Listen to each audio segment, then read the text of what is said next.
자, 계속 진행할까요? 이번에는 69페이지의 2번 네모의 비과세 근로소득 주요 항목인데요.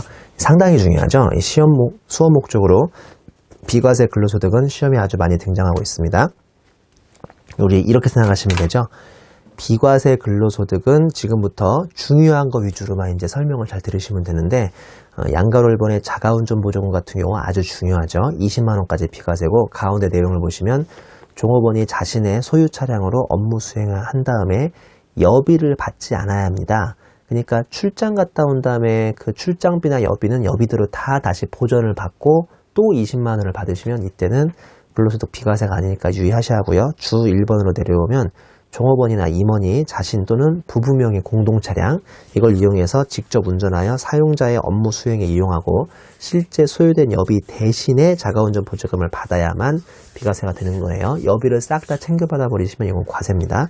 동그라미 1번 시내에 출장 등에 소요된 실제 여비를 받으시면 안 되고요. 2번에 보시면 해당 사업체의 규칙 등에 의해서 정해진 지급 기준을 받으셔야 하는데, 1차 수업 목적으로 요 주 1번까지는 잘 안 건드렸거든요. 그러니까 그냥 비과세 20만원까지는 가능하다.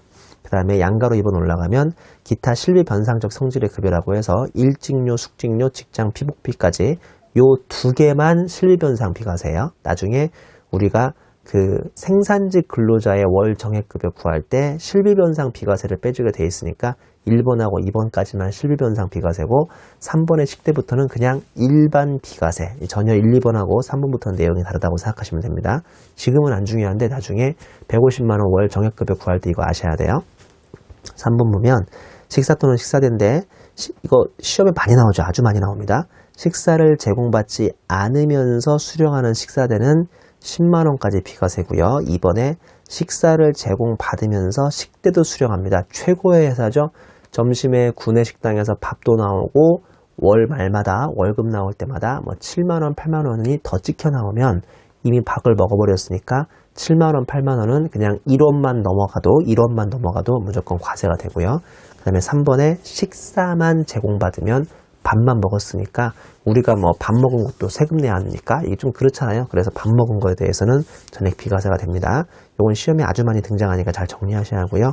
연구 보조비는 유아교육법, 초중등교육법 등의 교원들이 받는 거 20만원까지 비과세인데 아직 시험에 거의 나온 적 없죠. 시험에 선생님이 나오진 않으니까요. 그 다음에 양가로 5번의 본인의 학자금은 학교와 직업훈련시설의 입학금, 수업료 등의 업무와 관련 있는 교육훈련 중 법정 요건 3가지, 좀 이따 보실 텐데 이 3가지를 충족해야만 비과세가 됩니다. 그리고 양가로 6번의 취재수당, 이거 신문사 기자 등인데요. 20만원까지 비과세고, 내용을 보니까 소속 공무원 또는 직원의 지방 이전 이주수당이 나오네요. 요새 다 세종시로 막 이사 가면서 이전 수당이 20만원까지 나오면 이건 비과세입니다. 그 다음에 천재집에 혼자 보시면 되겠고요. 출산 보육수당, 근로자 또는 배우자의 출산이나 6세 이하까지만 가능합니다. 자녀의 보육 관련 급여인데요. 가로 열고 자녀 수에 상관없이 이거 어른 기준으로 10만원이에요. 무슨 말씀이냐면 내가 집에 애가 2명 있다고 해서 한 달에 20만원 받는 거 아니고요. 그냥 어른, 나 혼자, 내가 남자로서 일하니까 10만원 되는 거고요. 맞벌이 부부의 경우는 각각 10만원이죠. 이게 다 어른수 기준이라니까요. 이번에는 거꾸로 집에 애 1명밖에 없는데 남편도 지금 그 회사에서 근무하고 있고 아내도 아내 회사에서 각각 근무를 하고 있는 거예요. 그러면 이때는 애 1명이니까 남편이나 아내 중에 1명만 골라서 10만원 받는 게 아니라, 다시 설명드립니다. 이 규정은 어른수가 중요하다니까요. 그러니까 남편 직장에서 남편 10만원 받으시면 되고요. 아내 직장에서 아내도 10만원씩 각각 받으시면 되겠습니다. 양가로 9번은 제목 정도만 보시죠. 육아기 근로시간 단축급여 비과세라고 해서 근로자가 6세 이하의 초등학교 취학 전 자녀를 양육하기 위해서 전일제 육아휴직을 선택하는 것보다 차라리 근로시간을 단축하면서라도 조금 근무하면서라도 내가 지금 급여를 받으면서 일을 해주면 우리 그 인력이 상당히 풍부해지고요. 이때 육아기 근로시간 단축급여 비과세라고 해서 일부를 비과세 혜택을 주고 있습니다. 10번의 국외근로소득은 이따가 월 100만원 등의 기준을 다시 공부할 거고요. 11번의 사용자 부담 법정 부담금이라고 해서 당연하지만 우리 국민연금이나 건강보험이나 고용보험 등 일부는 내가 월급에서 떼이고 나머지 일부는 사용자, 즉 회사에서 부담하게 되어 있는데, 이 회사 사용자 부담 부분은 근로소득으로 보진 않습니다. 그 다음에 마지막으로 생산직 근로자의 연장 근로수당이라고 해서 월 적립급여가 150만원 이하이고 직전 과세 기간 총급여가 2,500만 원이라는 안 된다는 요건을 만족하면 오른쪽 세로에 연간 240만 원까지 비과세가 되고 있고요. 자, 넘겨보시면 주 2번을 보죠. 근로자 본인이 받는 학교와 직업능력개발훈련시설의 교육비인데 아래 요건을 모두 구비하면 비과세라고 되어 있습니다. 이 아래 요건까지는 수업 목적으로 거의 안 나왔었는데요. 혹시나 모르니까 제가 몇 개 불러드릴게요. 첫 번째 1번은 업무 관련이 있어야 돼요. 2번은 규칙 등의 지급 기준이 있어야 돼요, 회사에. 3번은 6개월 이상이면 다음 줄 반납하는 조건이 필요합니다. 이런 것들이 키워드인데 이게 뭔 소린지 아시죠? 내가 지금 직장생활 하면서 저녁에 야간 MBA를 다니고 있는데 이 야간 MBA 다니고 있을 때 내가 1,000만 원이 들어가는데요.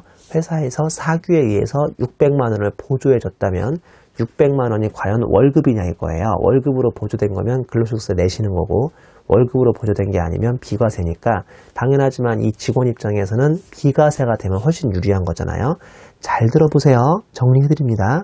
우리 일반적으로 이렇게 본인이 직장생활 하면서 야간 대학이나 대학원 다니는 것은 일반적으로 1번, 2번, 3번의 요건을 만족해서 주거든요. 그러면 비과세 된다고 생각하시면 되고요.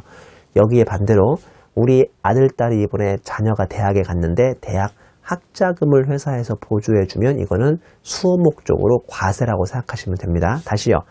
자기 자신이 야간에 대학이나 대학원을 다니면서 학자금을 보조받으면 본인 앞으로 받으면 이 세 가지 요건을 일반적으로 만족하게 시험에 나오거든요. 그러면 비과세고 자녀 앞으로 나오면 과세라고 생각하시면 되겠습니다.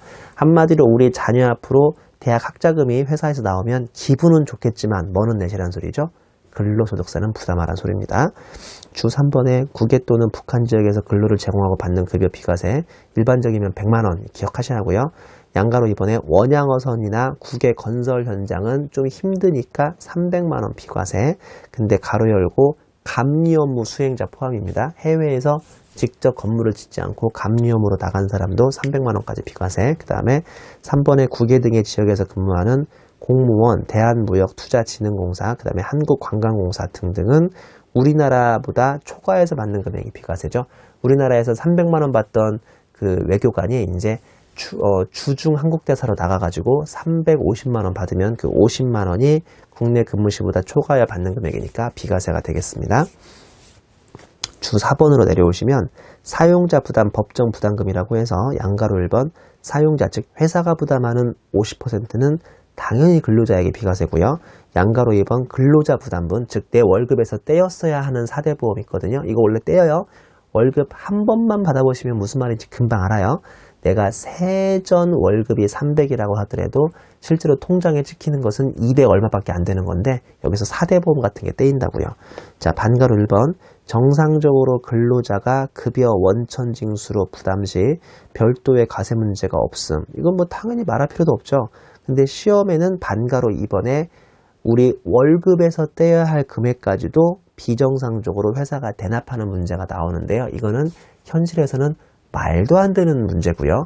그렇게 내가 월급에서 떼야 하는 4대 보험까지도 회사가 부담하는 경우가 있으면 저한테 제보해 주세요. 나 그 회사로 옮기게. 이거 진짜 말도 안 되는 회사인데요. 수업 목적으로 다시 절반은 회사가 내줘야 하고 절반은 내 월급에서 떼야 하는데 내 월급에서 떼야 할 절반까지도 회사가 대신 부담해줬다고 억지로 가정을 해보자고요. 이거 말도 안 됩니다. 분명 그게 반가로 2번인데 비정상적으로 회사가 대납하면 근로자는 그만큼 내 비용이 세이브가 된 거죠. 내가 떼었어야 하는데 비용이 굳었으므로 그만큼 급여를 더 받은 것으로 보고 총급여에 근로소득으로 과세는 하고요. 근로소득으로 과세 당하고 세금 냈으니까 연말정산할 때 적법하게 소득공제까지 받으시면 됩니다. 주 5번에 보시면 생산직 근로자의 연장 근로수당이라고 해서 소위 이제 오버타임, OT라고도 해요. 오버타임. 우리 연장 근로수당 OT라고 하는데요. 나중에 회계법인 들어가셔도 아마 시즌에는 OT, 오버타임 참 많이 할 겁니다. 그러면 이렇게 OT, 오버타임 하면 예를 들어서 10,000원 정도로 뭐 오버타임 하는 거에 대가를 주면 그 오버타임에 대한 10,000원 대가는 세금을 내냐고요, 안 내냐고요. 자, 여러분 회계사 나중에 되시면 그 10,000원 더 받은 거 세금 내게요, 안 낼게요? 10,000원을 더 안 주더라고요. 요새는 안 주는 회사도 많다고 합니다. 근데 저 옛날에 근무하던 3일 회계법인은 12시간 이상을 하루에 근무하면 10,000원을 줬거든요. 그 10,000원 뭐 들어와서 안 받고 집에 빨리 가고 말죠. 근데 그게 마음대로 안 되니까 우리 야근하면 10,000원이 나왔었는데 이게 과세다 비과세다? 보다시피 생산직 근로자의 OT에 해당하니까 비과세다. 가 아닌 거 아시죠? 우리는 생산직 근로자가 아니잖아요. 이거는 생산직 근로자한테만 있는 규정입니다. 양가로 1번에 생산직 근로자 요건이라고 해서 월 정액급여가 150만원 이하이고 직전과세 기간의 총급여가 2,500만원 이하인 근로자만 해당됩니다. 동그라미 1번 공장 또는 광산 말 그대로 생산직 근로자 2번 보시면 운전원이라든지 수화물 배달하시는 운전 관련 종사자 그 다음에 3번에 어업을 영위하는 사람인데 선장은 빼야죠. 선장은 완전히 대기업인 거 아시죠? 선장은 빼시고요. 그 다음에 양가로 이번에 비과세 대상은 연장근로수당, 야간근로수당, 휴일근로수당 같은 거 한마디로 OT, 오버타임이라고 불리는 모든 것들이 비과세에 해당하고요. 비과세 한도는 240만원까지 연간 비과세니까 째째하네요. 한마디로 한 달에 20만원까지만 비과세니까 해주려면 좀 많이 해주지. 가로 열고 광산근로자하고 일용직 근로자는 전액 비과세가 되고 있습니다. 옆 페이지 코표시 1번에 월 정액급여를 어떻게 구하는지 공식이 나와 있는데요. 코표시 1번하고 코표시 2번에 대해서는 그 밑에 제가 예까지 만들어 왔으니까 여러분들이 보시죠. 1차 수업 목적으로의 출제 가능성은 희박한 편이니까 한번 보세요. 우리 시험 문제에서는 이 사람이 월 정액급여가 얼마라고 보통 문제에서 줘버리거든요. 혹시나 안 주는 문제가 있을까봐 이 사람 월 정액급여가 150만원이 넘는지 안 넘는지를 이 예제로 한번 판단해보라고 문제에 넣었는데 1차 수업 목적으로는 이렇게까지 어렵게 안 나올 거라고 믿으시면 되겠네요. 그 밑에 예는 국외에서 600만원의 월급을 수령하는 유대리 비과세인데요. 국내 근무 시 450만원을 받았다고 치면 일반적이면 100만원 비과세, 2번에 원양어선 종사하면 300만원 비과세, 3번에 국외 건설 현장에 종사하면 감리 업무를 포함해서 300만원 비과세, 그 다음에 국외 지역 등에서 근무하는 이 사람의 공무원이라면 국내에서 받았던 것보다 150만원 초과되는 것이 비과세가 되겠습니다. 그 밑에 3번에 근로소득의 계산구조는 우리 보다시피 총급여에서 근로소득 공제를 빼주고 있는데요. 그 주 1번에 나오는 근로소득 공제는 주는 표입니다. 이건 외우는 표가 아니니까 참고하시고요. 그 표 밑에 상용근로자에게만 해당이 되고 일용근로자는 제외라고 되어 있고요. 신입사원 등의 1년 미만도 월할 계산을 별도로 하진 않고 그냥 한 달만 근무하든 두 달만 근무하든 이 금액은 통으로 빼주는 거지 내가 반년 근무했다고 해서 이 금액을 더 구하신 다음에 12분의 6 같은 거 해주는 거 아니죠. 그 다음에 주 2번에 보시면 일용근로자의 근로소득 공제라고 되어 있는데요. 하루에 일 10만원을 공제하라고 되어 있습니다. 보면 일용근로자의 정의는 근무 일수, 근무 시간 또는 성과에 따라서 세 가지 기억하셔야겠죠. 일수, 시간, 성과입니다. 이 세 가지에 따라서 급여를 계산하고 동일고용주에게 3개월 미만 고용된 근로자인데 가로 열고 이때 건설공사는 건설공사 현장 하나가 보통 1년 이상 진행되는 경우가 많으니까 1년으로 보고 하역작업이 뭔지 아시죠? 짐 내려주시는 분들은 기간 제한 없이 그냥 다 일용직으로 봐준다는 소리입니다. 우리 다음 페이지에 근로소득의 수입시기 좀 볼까요? 근로소득 수입시기를 보시면 급여액은 근로 제공한 날이에요. 우리 월급은 현금주의가 아니라 근로주의라고 생각하면 됩니다. 제가 근로주의라는 말로 농담으로 하고 있지만 현금주의 아니에요. 그 다음에 잉여금 차분 서분 상여하고 3번의 인정상여가 그렇게 시험 문제에 헷갈리게 많이 나오는데요. 잉여금 처분 상여는 무슨 말이냐면 2015년에 실적이 좋아가지고 2016년에 주총하면서 배당만 주는 게 아니라 우리 월급쟁이들한테까지도 상여를 주는 특별상여, 이거를 잉여금 처분 상여라고 하는데 내용 보시면 해당 법인의 잉여금 처분 결의니까 2016년이 귀속으로 바뀌고요. 양가로 3번의 인정상여는 제가 인정 XX는 다 다음 기로 넘어가는데 인정상여만 정신 박혀 있다고 말씀드린 적 있죠. 그래서 해당 법인의 사업유도 중에서 근로를 제공한 날인 2015년 귀속이 된다는 거. 그 다음에 양가로 4번에 근로소득으로 보는 임원 퇴직급여 한도 초과액 등은 지급받거나 지급받기로 한 날. 양가로 5번에 주식매수 선택권은 주식매수 선택권을 그냥 행사한 날이 되겠습니다.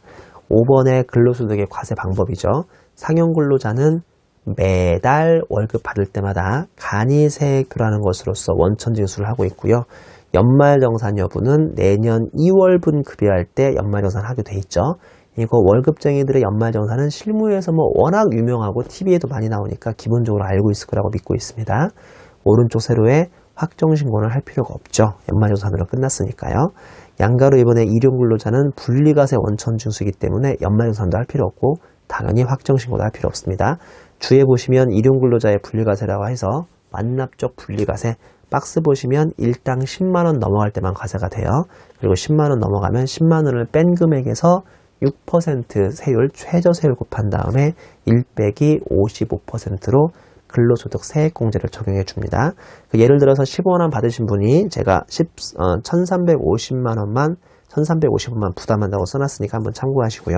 그 밑에 참고 박스 2개 있는데 원천징수 대상이 아닌 근로소득, 즉 원천징수를 안 하는 근로소득이 있는데 화살표에 있는 것처럼 주로 국외 관련 근로소득들은 원천징수를 안 한다고 되어 있고요. 1번이 외국기관 국제연합군으로 받는 급여, 그 다음에 2번은 국외에 있는 비거주자나 외국법인으로부터 받는 급여가 있으니까 말 그대로 거의 참고만 하시면 됩니다.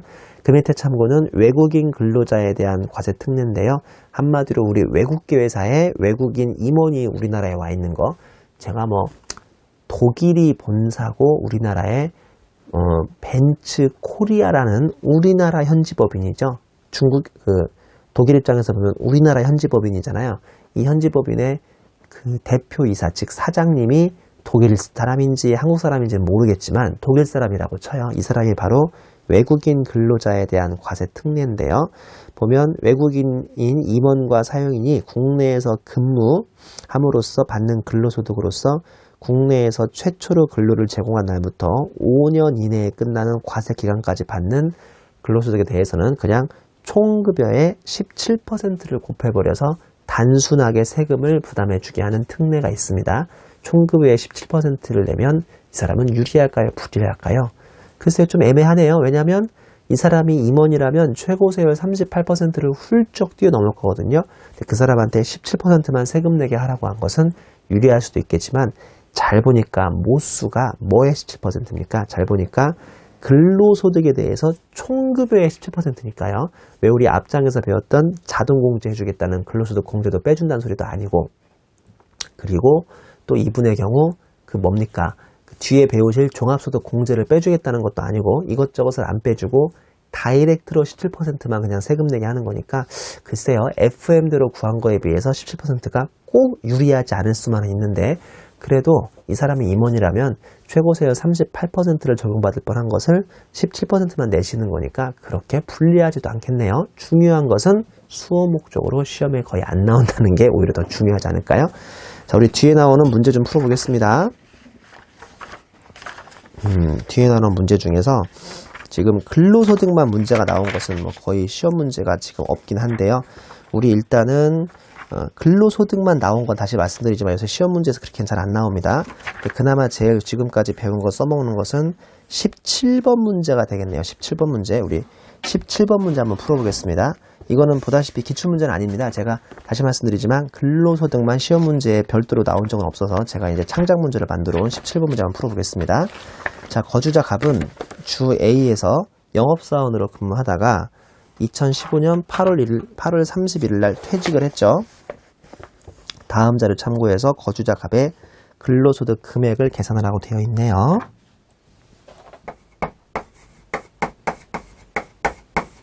총급여 계산하시고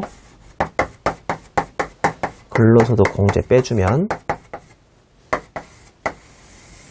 3번으로 근로소득 금액이 나오는 계산 구조겠지요. 자, 급여 4천만원.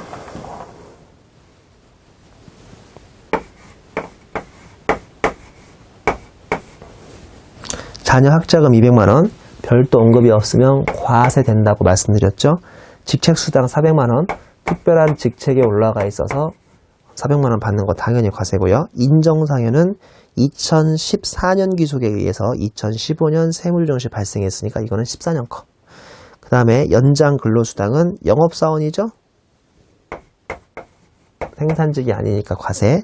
그 다음에 중식 식사대인데 월 15만원씩이고 별도의 식사 제공을 다 받았으니까 120만원이 전액과세. 그 다음에 차량 보조비인데 240만원이고 월 30만원씩 받아버렸네요. 그러면 본인 업무에 사용하고 별도 여비를 지급받았으니까 이것도 더해지겠군요. 그 다음에 끝났네. 양가로 이번에 근무기간 중 주식 선택권을 행사해서 근무기간 중 행사해서 2015년 보다시피 10월 20일 날 근무기간 아니네요. 근무기간 중 받은 것을 2015년 10월에 행사했는데 이 사람이 2015년 8월에 퇴직을 했으니까 요 1,000만 원만큼은 그냥 기타 소득으로 과세가 되겠습니다. 함정이군요. 그러면 합계내면 이게 5,160만 원. 근로소득 공제표를 줬죠. 보다시피 4,500에서 1억 사이니까 1,200만 원에 5,160만 원이 4,500을 초과하는 거에 5% 곱하면 이 금액이 얼마 나와요? 이 금액이 1,233만 원 나와서요. 5,160만 원에서 1,233만 원 빼니까 정답은 3,927만 원. 이게 정답이 되는 문제입니다. 근로소득 자체가 독자적으로 출제할 가능성은 낮아서요. 이 문제 하나만 풀어보고 다시 다른 문제들 풀면서 연관되는 것들이 있으니까 그때 설명을 드리겠습니다. 이제 73페이지로 오시죠. 연금소득이죠. 그 말도 많고 탈도 많은 연금소득입니다. 2011년까지는 전혀 중요하지 않은 토픽이었었는데 2012년부터 계속 이 부분에서 개정이 있으면서 현재는 꽤 중요한 토픽으로 부상이 됐는데 다행히도 아직까지 1차 시험에서 본격적으로 많이 물어보진 않고요. 그 뜻은 역으로 이제 물어볼 때도 됐다는 뜻이죠. 자, 연금소득의 1번 네모 보시면 73페이지에 연금소득의 범위부터 나오고 있네요. 우리 양가로 1번의 공적연금, 양가로 2번의 사적연금이죠. 양가로 1번에 일단은 공적연금부터 한번 설명을 드릴 건데요. 자, 공적연금부터 좀 보시죠. 공적연금부터 보면 내용이 가운데 세로에 공적연금 관련법에 따라 받는 각종 연금이라고 돼 있죠. 오른쪽 세로에 2002년 이후 납입한 거에 대해서만 현재 과세가 되고 있습니다.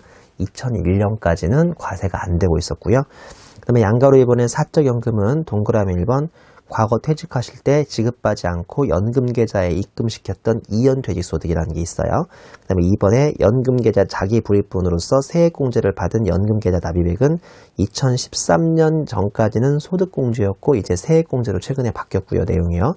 이거는 6절, 7절을 배우셔야 무슨 말인지 같이 이해가 되는 거죠. 3번에 연금계좌에서 발생한 운용수익, 동그라미 4번은 그 밖에 이연된 건데 4번은 지금 중요하지 않으니까 1번, 2번, 3번 기억하시고 오른쪽 세로의 시기는 2013년 1월 1일 이후 가입하는 연금계좌부터 적용된다고 되어 있습니다. 그 밑에 꽃표시 1번부터 꽃표시 5번 연금계좌 요건까지 해서 아주 구체적인 내용들이 나오는데요. 이거는 1차 수업 목적으로 굳이 다 읽어보실 필요는 없고요. 아니면 간단하게만 읽어보시면 되니까 제가 강의는 생략하겠습니다. 그 연금소득의 큰 틀을 아시는 게 더 중요하지 이런 세부적인 내용은 아직까지는 연금소득 자체가 시험 문제가 거의 안 나왔기 때문에 세부적인 내용까지 나올 확률은 낮습니다. 자, 우리 2-74페이지의 주 1번 사적연금의 과세체계 요거는 좀 중요하죠. 요거는 좀 중요하니까 제가 좀 천천히 설명을 드릴게요. 요거를 아셔야 우리 연금이 어떻게 요새 바뀌고 있는지를 이해할 수 있으니까 지금부터 사적연금의 과세체계를 한번 사적으로 설명을 드려볼게요.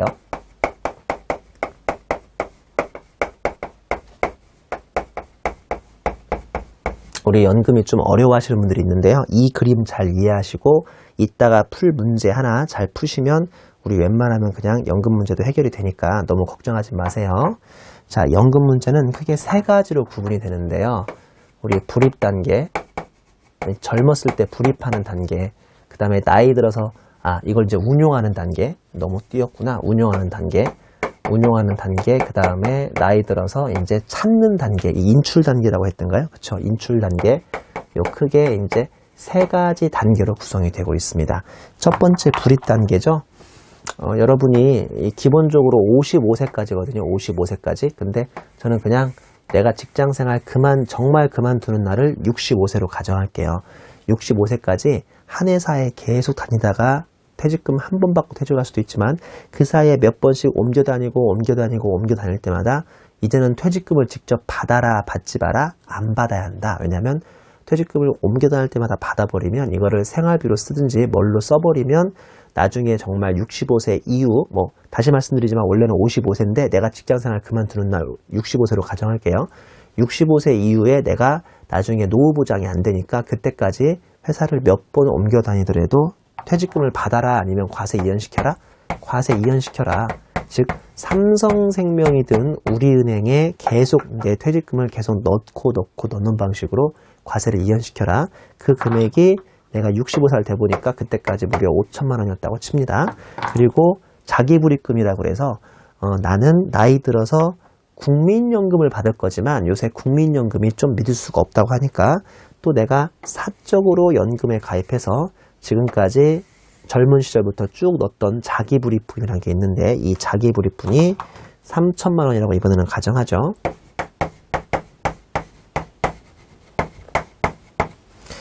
자, 한마디로 삼성생명에 있는 펀드 매니저는 내가 20대 후반부터 65살까지 자기네 삼성생명에 쭉 넣었던 돈이 결국은 얼마인 셈이에요? 8천만 원인 셈이죠? 거기다가 삼성생명 펀드 매니저가 약간의 펀드 신공을 발휘해가지고 여기에 운용 수익까지도 한 2천만 원이 붙어 있다고 치죠. 그러면 결론적으로 내가 65세에 퇴직했을 때 이제 앞으로 죽을 때까지 받을 수 있는 돈은 총 1억이 되는 거죠. 자, 이게 어떻게 구성되어 있죠? 우리 과세 이연된 게 5천만 원 구성되어 있고요. 그 다음에 내가 스스로 자기불입했던 게 3천만 원 구성되어 있고요. 마지막으로 삼성생명 펀드 매니저가 나를 위해서 운용 수익을 붙여준 게 2천만 원 돼 있어서 결론적으로 내가 지금 65세에 진짜 퇴직을 했을 때 앞으로 죽을 때까지 받을 수 있는 돈은 총 얼마가 구성되어 있다고요? 1억이 구성되어 있습니다. 자, 이제 인출 단계로 가시죠. 이 1억을 국세청 취지에 의하면 에라 모르겠다, 나 사업하기 위해서 한 번에 받아야겠다고 해서 한 번에 받아야 좋아하는 거예요. 또 얘를 앞으로 10년이나 20년 동안 다달이 연금 형태로 받아야 좋아하는 거예요. 이걸 연금 형태 수령이라고 하죠. 연금 형태 수령을 6천만 원을 가정하면 이 6천만 원이 원칙적으로 무슨 소득이 돼야 돼요? 연금 소득이 되는 겁니다. 물론 이따 배우시겠지만 이것도 한도가 있습니다만 120%라는 한도가 있습니다만 이게 기본적으로 연금 소득이 되고요. 그게 아니라 야, 나 미안해, 돈이 없어 라고 해서 나머지 4천만 원 정도를 일시 수령한다고 할게요. 일시 수령이라고 되어 있는데 이걸 소위 연금의 수령이라고 하죠. 연금의 수령을 해버리시면 미안하지만 이 4천만 원은 연금 과세가 아니라 다른 걸로 과세가 되는데 이 4천만 원도 다시 5대 3대 2로 다시 이 4천만 원 부분을 나누게 되어 있습니다. 5대 3대 2로 이렇게 나누게 되어 있어가지고 5부분에 해당하는 것은 과세가 이연됐던 것을 나중에 받으니까 보다시피 퇴직소득이죠. 그동안 못 받았던 것을 한 번에 받았으니까 퇴직소득. 자기불입분은 자기가 납부해서 자기가 돌려받는 거니까 이건 기타소득. 그게 아니라 이자 친 부분에서 받으면 원래 이자소득이 돼야 하는데 이것도 기타소득으로 과세가 되고 있습니다. 그래서 다시 말씀드리지만 이거 우리 어찌 보면 간단한 거거든요. 너무 복잡한 거 아니에요. 지난 20-30년 동안 이직을 몇 번 할 때마다 내가 정말 직장생활 그만두는 65세까지 퇴직금을 받았다 안 받았다? 안 받고 삼성생명에 넣어놨다. 과세 이연됐어요. 아직 세금 안 냈었던 거예요. 그리고 혹시나 공적연금이 못 미도워서 내가 내 스스로 3천만 원 불입했다. 그러면 삼성생명 펀드 매니저가 총 1억을 가지고 펀드를 돌렸을 거예요. 내 펀드를. 그랬더니만 운용수익이 2천 났다. 나는 직장생활 그만둔 65세 이후로 총 1억을 받을 수 있는데 이것도 가급적이면 연금 형태로 받아야 한도를 넘어가지 않는 120% 안에서 연금소득 과세가 된다는 소리고요. 그게 아니라 연금 형태 외인 일시 수령 등으로 급하다고 사업자금으로 뽑아 써버리면 50% 부분인 2천만 원, 5, 4, 20, 2천만 원은 퇴직소득, 지금까지 과세 이연된 걸 한 번에 받았으니까 퇴직소득. 그 다음에 30% 해당하는 4, 3, 12는 내가 낸 거에서 내가 돌려받는 기타 수익, 기타 소득이고요. 그 다음에 4천만 원에 20%에 해당하는 800만 원은 우리 이자 친 건데 이때 이자로 보지 않고 기타 소득으로 본다는 거, 이거 중요하니까 이 그림 잘 이해하시고요. 자, 우리 꼭 표시 1번에 그러면 어떻게 받아야 연금 외수령이 아니라 연금 수령이 되느냐, 크게 세 가지 요건이 있는데요. 이것도 수업 목적으로 그렇게 중요한 건 아니니까 제가 간단하게 요약해 드리자면 다음 요건을 모두 충족해야 하는데 그 의료비 인출같이 급하게 인출하는 것은 1번하고 2번만 만족해도 연금 수령으로 봅니다. 자, 이 규정의 취지가 뭔지 아시죠? 이왕이면 요거 지금 남아있는 거 1억을 연금 수령해야 좋은 거예요? 연금에 수령해야 좋은 거예요? 연금 수령해야 좋은 거예요. 그래야 연금 소득으로 세금을 조금 부과하는데 그 양가로 1번, 2번 같이 어쩔 수 없는 의료비 인출 사태에는 1번, 2번만 만족하면 문제가 없고 3번까지는 만족할 필요가 없다는 뜻입니다. 그리고 다만 부득이한 인출의 요건을 갖추어 인출하면 또 연금 수령으로 봐주는 게 올해 개정세법이었죠. 과거에는 부득이하게 일시 수령합니다. 예를 들어서 가족의 누가 아팠다거나 내 자신이 사망해서 어쩔 수 없이 일시에 수령해버리면 이게 과거에는 기타소득이었는데 올해부터는 이 부득이한 수령도 연금소득으로 바뀌었습니다. 동그라미 1번 55세 이후 인출할 것, 동그라미 2번 가입한 지 5년은 경과돼서 인출할 것. 제가 만약에 지금 55세가 한참 안 됐지만 제가 55세 이걸 찾는다면 저 같은 경우 당연히 가입한 지 5년이 지난 다음에 찾는 거겠죠. 왜냐면 내가 51세부터 가입한 건 아니니까 예전부터 가입했으니까. 3번의 한도 요건인데요. 박스 정도는 암기하셔야 합니다. 11년 빼기 연금 수령 몇 년 차. 내가 올해 퇴직해서 올해가 1년 차냐, 작년에 퇴직했으면 2년 차냐, 재작년에 퇴직했으면 3년 차냐인데 다행히도 2013년 3월 1일 이전에 가입한 것은 아직 연차가 몇 년 안 됐을 테니까요. 우리 그냥 바뀐 지가 얼마 안 됐어요. 이 규정이 바뀐 지가 얼마 안 됐으니까 2013년에 바뀌었는데 그 이전에 가입한 것은 아직까지는 무조건 6년 차를 빼게 돼 있습니다. 그러면 11 빼기 6이니까 분모는 아직까지 수업 목적으로는 5로 된다고 생각하시면 되고요. 과세 개시 기간 현재 연금 계좌 평가 총액이 얼마인지 모르겠지만 그 금액을 1.2 곱합니다. 자, 이 문제에서 연금으로 받을 수 있는 총 금액이 얼마예요? 총 금액이 1억이죠? 그러면 1억에 11년 빼기 아직까지는 무조건 5년 해주시면 6년 해주시면 이게 이제 5년이 되는 거죠. 그리고 곱하기 120%니까요.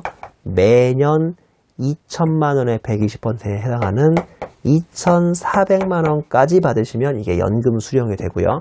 내가 한 해에 만약에 3천만 원씩 2년으로 나눠 받아버린다. 6천만 원을 3천만 원에 2년씩 나눠 받아버리면 받을 때마다 매년 600만 원의 한도 초과 부분이 생길 수 있다는 거죠. 이것도 한도까지도 기억하셔야 돼요. 기본적으로 6년으로 뺀 다음에 120% 해주고 있다. 자, 꽃표시 2번 보시면 연금의 수령인데 연금 수령 외 인출을 다 연금의 수령이라고 하고요. 연금의 수령하는 경우 1번 과세 이연된 퇴직소득은 퇴직소득으로 그 이외에 자기불입비나 운용순익은 기타소득으로 과세가 되고 있네요. 무슨 말씀인지 알죠? 자, 약간 다른 소리를 좀 해보겠습니다. 여기까지가 사적연금이고 주 2번에 있는 것은 총연금, 이거 공적연금 내용을 설명을 드리는데요. 반가로 1번하고 반가로 2번이 박스가 서로 내용이 다른 것 같지만 같은 내용이라고 생각하시면 되죠. 같은 내용입니다. 국민연금과 연계노령연금, 그 다음에 반가로 2번에 그 밖에 공적연금인데요. 그러니까 한마디로 총수령액 곱하기 지금까지 전체 기여금분의 과세 기준일 이후에 환산소득 누계액 아니면 환산소득 누계액으로 한 다음에 빼기 과세 제외 기여금, 젊었을 때 소득공제나 세액공제를 못 받았던 금액을 빼주셔야 합니다. 이거 긴 말 하는 것보다 바로 예제에서 한번 풀어볼게요. 이건 별로 어려운 예제는 아니거든요. 거주자 유대리는 단기에 퇴직을 하면서 국민연금을 5천만 원을 수령했는데 과거에 국민연금 납입 시기 및 금액이 다음과 같을 때 총 연금액은 얼마냐는 거죠. 제가 말씀드린 것처럼 얘네들을 공적연금이라고 부르는데 공적연금은 2002년 이후에 가입한 거에서만 연금소득으로 받아먹을 수 있는데요.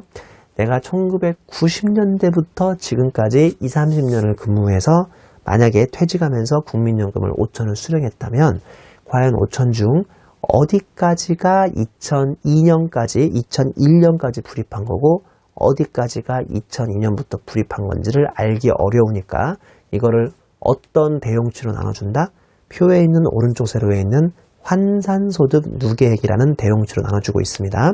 내가 2001년까지는 환산소득을 약 10억 중에서 7억 정도 벌었고요. 그 다음에 2002년부터는 10억 중에서 3억을 벌었으니까 내가 결론적으로 2002년 이후에는 30%만큼 더 그러니까 총 100%를 벌은 것 중에 30%만큼을 2002년 이후에 번 거니까요. 내가 이번에 받는 연금도 5천만 원 중 2002년 이후에 납입한 부분에 대한 대가는 얼마라고 생각하시면 돼요? 30%인 1,500만 원이라고 생각하면 되고요. 아직 문제가 안 끝났는데 2002년 이후의 표 내용을 보니까 2002년 이후에 실제 세액공제나 소득공제를 받은 금액은 600만 원에 불과하니까요. 나머지 400만 원은 아무런 혜택을 못 받은 거죠. 세액공제도 못 받고 소득공제도 못 받으니까 지금 5천만 원의 30%이면 1,500만 원이 과세될 뻔했는데 젊었을 때 아무것도 못 받았던 400만 원은 빼주고 나머지 억울하지 않은 1,100만 원만 과세하겠다는 게 이 규정의 취지겠습니다. 그래서 총 연금액은 1,100만 원이 되는 거죠. 자, 무슨 말씀인지 아시겠죠? 이번에는 위에 있는 사적연금을 보셔야 하는데요. 사적연금은 표에 가보시면 연금계좌의 소득 원천에 따른 인출 순서라고 해서 뭐 이 순서 정도는 암기해 주셔야겠습니다. 첫 번째, 과세 제외 금액이죠. 즉 세액공제 2013년까지는 소득공제였는데 소득공제를 못 받은 금액부터 우리 일단은 소득 원천 순서를 집어넣고요. 그 다음에 이연퇴직소득이라고 해서 말씀드린 것처럼 저 빨간색이죠. 젊었을 때 계속적으로 퇴직금을 받았어야 하는데 못 받은 금액을 두 번째로 딱 배치해주고 세 번째는 그 밖에 연금계좌에 있는 금액이라고 해서 이제 이연되지 않은 즉 우리 세액공제나 소득공제를 지금까지 받아왔던 금액하고 지금 운용수익 붙어있는 이 세 가지를 1번, 2번, 3번의 순서대로 그대로 배치를 해주셔야겠습니다. 이거 배치하는 거 나름대로 중요하고요. 이게 이제 시험 문제에 나올 확률이 있으니까 만약에 계산 문제가 나온다면 요 1번, 2번, 3번 순서로 해서 기억을 해주셔야겠습니다. 사적연금에 대한 이제 제가 예제 하나를 만들어 왔으니까 그 예제를 보면서 계속적으로 제가 풀어나가도록 하죠. 일단은 사적연금에 대한 예제를 한번 풀어보겠습니다. 예제 좀 풀어볼까요? 예제 보니까 거주자 유대리네요. 거주자 유대리가 2015년 중에 연금계좌에서 일부 금액을 인출해서 4천만 원을 수령했습니다. 근데 연금 수령 개시일 현재 연금계좌의 구성 내역은 다른 것 같고 연금계좌에서 인출한 4천만 원 중에서 그냥 제가 한도는 그냥 3천이라고 가정을 했죠. 그러면 일단은 3천만 원까지는 문제 없는데 3천만 원을 초과하는 금액은 소위 연금의 수령이 되겠군요.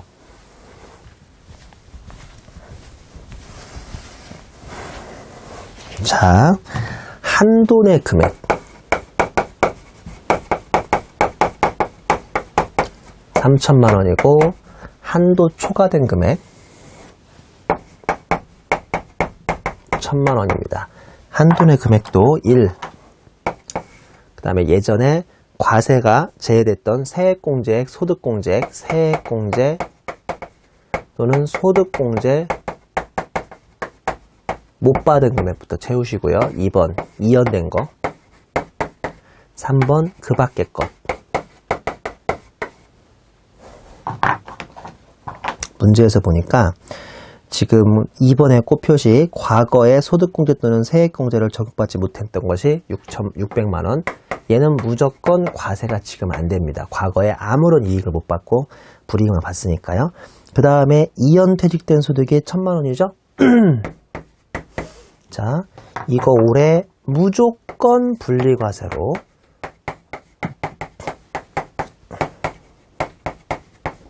개정됐습니다. 좀 이따 설명드리겠지만 무조건 분리과세로 개정됐어요. 이거요. 그 다음에 그 밖의 금액이 얼마예요? 그 밖의 금액이 1,400 오나요? 1,400 오고 나머지 그 밖의 금액은 지금 초과액으로 2,400이죠. 한마디로 4천만 원 중에 600만 원, 1,000만 원을 뺀 2,400이 그 밖의 금액인데요. 그나마 그 밖의 금액 중에서 한도가 3천이라고 했으니까 한도 내 금액하고 한도 초과 금액으로 나와 있죠. 이 그 밖의 금액 중에서 한도 이내 금액인 1,400만 원, 요것도 연금소득. 그 다음에 한도 초과 받아받았던 1,000만 원은 별 수 없이 기타 소득. 으로 과세 유형이 구분된다고 생각하시면 되겠네요. 그래서 이 예제를 정확히 기억하시면 우리가 일반적으로 우리 뭉텅그려서 얼마인가 금액이 들어오더라도 어디까지가 기타 소득이고 어디까지가 한도고 기타 소득 말고 연금 소득에서도 이 이연된 것은 이제 무조건 분리과세라는 거, 이 이연된 거에서 받는 건 무조건 분리과세니까 이걸 잘 기억해 주시면 앞으로 웬만한 이제 계산 문제도 이 안에서 나오거나 그럴 확률이 크니까요. 이 예제를 잘 기억해 주시기 바랍니다. 우리 계속 진행해 볼게요. 이번에는 2번 네모의 비과세 연금 소득입니다. 1번 국민연금법에 따라서 받는 유족연금, 2번 공무원연금, 군인연금 등, 3번 산업재해 보상연금, 4번 국군포로 관련된 연금, 5번에 국민연금과 직영연금의 연계에 따른 연계노령 유족연금 다 그냥 비과세 되시겠습니다. 그 다음에 3번 네모의 연금소득의 계산구조인데요. 월급 받는 거랑 유사하게 구성이 되어 있죠.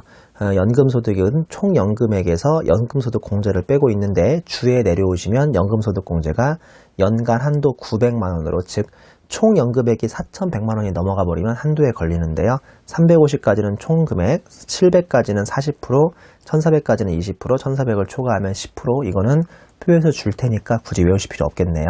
4번 네모의 연금소득의 수입 시기는 공적연금은 지급받기로 한 날, 그 다음에 연금계좌에서 연금 수령하는 거, 이거 지금 배운 거 있죠? 요거는 연금 수령한 날, 그 다음에 그 밖의 연금소득은 해당 연금을 지급받은 날. 5번 네모의 연금소득의 과세 방법이 올해 개정이 됐어요.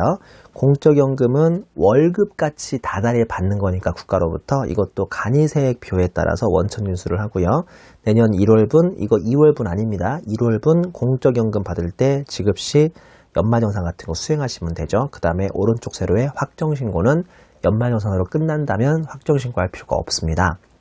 쉽게 얘기해서 우리나라의 대다수 할아버지 할머니들이 나중에 공적연금을 우리 국민연금 형태로 조금씩 국가에서 받으면 내년 1월 달에 연말정산만 하시면 되지 굳이 확정신고까지 하실 필요 없다는 거예요.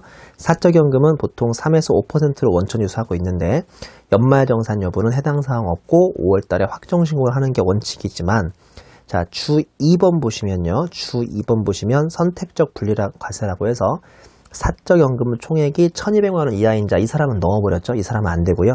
1,200만원 이하인 자는 분리과세를 선택할 수가 있고요. 주 3번에 무조건 분리과세가 올해 신설됐습니다. 여기 보시는 2연 퇴직소득 여기 있죠. 2연 퇴직소득에서 받으시는 건 무조건 분리과세가 되고 있어요. 신설됐고요.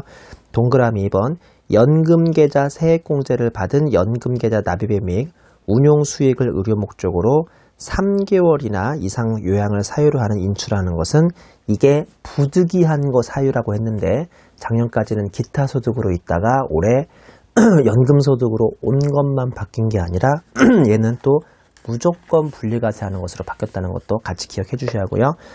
우리 주 4번에 보면 사적연금 원천징수 세율인데요. 55세에서 70세까지는 5%, 80세까지는 4%, 80세 이상이면 3%, 종신연금이면 4%, 그 다음에 2연 퇴직소득 요거죠. 2연 퇴직소득을 연금 수령하는 이 연금소득 같은 경우는 지금 원래 배웠던 연금소득 원천징수 세율에서 다시 70%만 곱함으로써 세부담을 또 완화해주고 있고요. 이 꽃표시 1번 보시면 이게 구체적으로 숫자로 어떻게 나오는지 연금 수령 시 연금소득세액은 2연 했던 퇴직소득세 곱하기 전체 2연 퇴직소득분의 이번에 연금 받은 거 전체 2연 퇴직소득 중에 이번에 연금 받은 거에 이 세금 구한 것에 다시 70%까지만 세금을 내는 걸로 올해 개정이 됐습니다. 그 다음에 여러 원천징수가 같이 세율에 중복되면 이 중에 가장 유리한 걸로 적용해 준다는 것도 참고하시면 되겠고요. 마지막으로 연말정산 대상 소득과 연말정산 시기를 제가 지금까지 배운 걸 요약하고 있는데 사업소득은 간편장부 대상자에 해당하는 보험 모집인 이런 사람이나 내년 2월 달에 연말정산 할 수 있고요.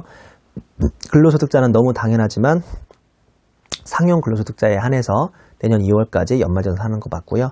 지금 배웠던 연금소득 중에서 사적인 거 말고요. 공적으로 국민연금 같은 것을 매달 받아오신 할아버지 할머니들도 연말정산을 하는데 이 사람들은 2월이 아니라 1월 달에 한다는 것까지 기억하시면 베스트 되시겠습니다. 연금소득이 약간 까다로운데 제가 지금 설명드린 거 위주로만 잘 정리하시면 크게 어려운 점 없을 테니까 여기까지 정리하고 우리 또 잠시만 쉬었다가 80페이지에 있는 기타 소득을 진행하겠습니다. 수고하셨습니다.